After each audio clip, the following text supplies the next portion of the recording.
may nagtanong sa akin, no, sabi niya, Boss Jem, anong masasabi mo sa mga taong toxic na pinapakita sa'yo? Sabi ko naman, hayaan mo lang, hayaan mo lang.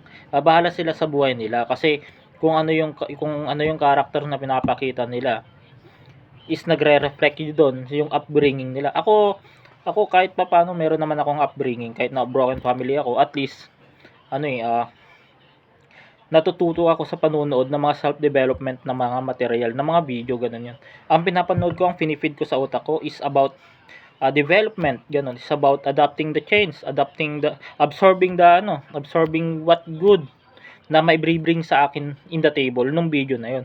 Ganun yun.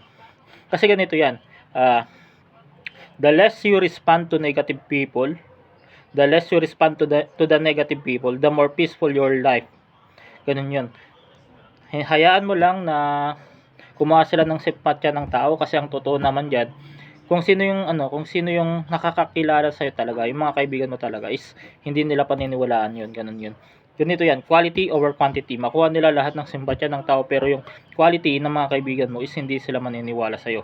The less you respond to negative people, the more peaceful it is, the more peaceful it become. Ganun yun. Kaya hindi lahat naman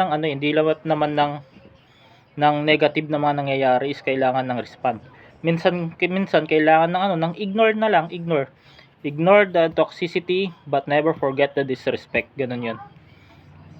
Ignore lang ng ignore kasi you can't hindi mo naman pwedeng bigyan ng attention yung mga bagay na hindi na kailangan ng attention mo, kasi wag mong solusyonan ng mga bagay na out of control mo. Ganun 'yun.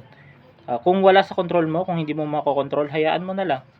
Live with your life. Ganon. Dapat may purpose ka sa buhay. Tapos ang mindset mo, ang focus mo is makuha yung goal mo, makuha yung pangarap mo, ganun 'yun. Kahit na anong sabihin nila, kahit pahiyain ka, ganon.